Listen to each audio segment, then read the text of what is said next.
पिछले साल अप्रैल और मई से चीन के साथ विवाद चल रहा है। कई दौर की बातचीत के बाद भी कई सवालों के जवाब ढूंढे जा रहे हैं। सरकार कह रही है कि पेगोंग इलाके से चीन की सेना पीछे हटने लगी है, तो सवाल पूछा जा रहा है कि क्या भारत की सेना फिर से फिंगर 8 के इलाके तक जा सकती है।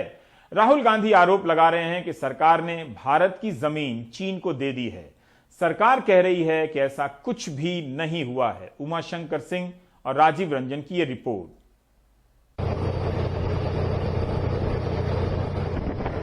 ये सेना की ओर से जारी किया गया पूर्वी लद्दाख के पेंगोंग लेक इलाके का वीडियो है।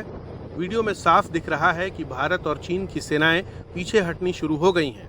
पेंगोंग लेक से पूर्ण डिसएंगेजमेंट के 48 आवर्स। रक्षा मंत्री ने गुरुवार को संसद में कहा कि भारत और चीन की सेनाओं के बीच पेंगोंग लेक इलाके में डिसएंगेजमेंट को लेकर समझौता हो गया है। इसके तहत चीन की सेना फिंगर 8 के पूरब दिशा की तरफ रहेगी, तो भारत की सेना फिंगर 3 के पास अपनी पुरानी जगह धन सिंह थापा पोस्ट के पास रहेगी। ऐसी ही कार्रवाई दोनों पक्ष पेंगोंग के दक्षिणी इलाके में भी करेंगे।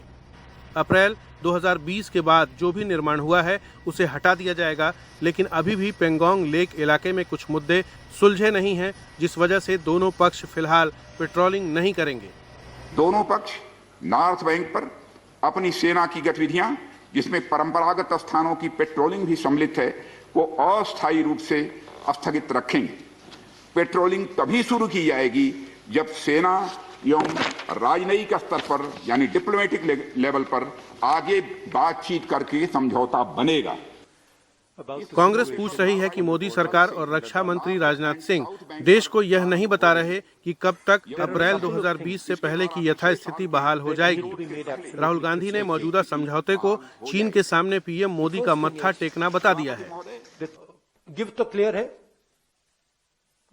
है, फिंगर 3 से फिंगर 4 दे दिया। गिव क्लियर है कि डेप्सांग में वो बैठे हैं। गिव क्लियर है कि वो गोगरा और हॉट स्प्रिंग में है। टेक बता दो। चुप हो गए? नहीं, टेक बताओ ना मुझे। आपने गिव टेक की बात की, मैंने गिव बोला, आप टेक बताओ। अब चुप हो गए क्योंकि टेक है ही नहीं, बस गिव है। रीजन क्लियर है, प्रधानमंत्री चाइना के सामने खड़े नहीं हो पाए। चाइना के सामने नरेंद्र मोदी ने अपना सिर झुका दिया, मत्था टेक दिया। गलवान वही जगह है जहां पर 15 जून 2020 को भारत और चीन के सैनिकों के बीच खूनी टकराव हुआ था। इसमें 20 भारतीय सैनिक शहीद हुए, जबकि 40 से ज्यादा चीनी सैनिकों के मारे जाने की बात सामने आई थी। कांग्रेस सवाल उठा रही है कि गोगरा और हॉट स्प्रिंग्स में भी चीनी घुसपैठ निरंतर बनी हुई है। ऐसे में क्या कारण है कि प्रधानमंत्री और रक्षा मंत्री गोगरा हॉट स्प्रिंग में चीनी घुसपैठ के बारे में रहस्यमयी चुप्पी साधे हुए हैं। रिपोर्ट्स के मुताबिक चीनी सेना अब चुमुर दक्षिणी लद्दाख तक पेट्रोलिंग कर रही है।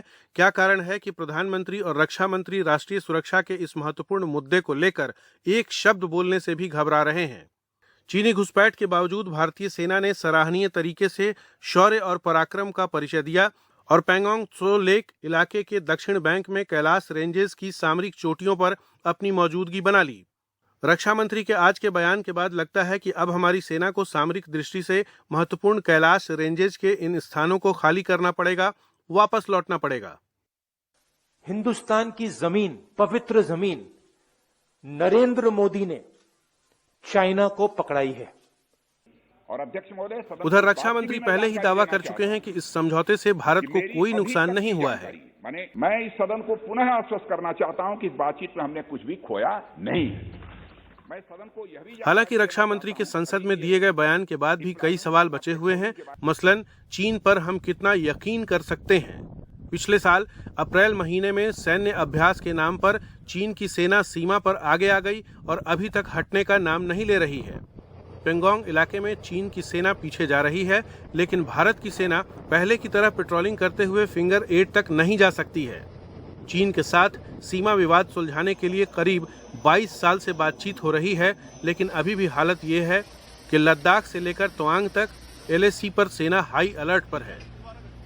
उमाशंकर सिंह के साथ राजीव रंजन, NDTV इंडिया।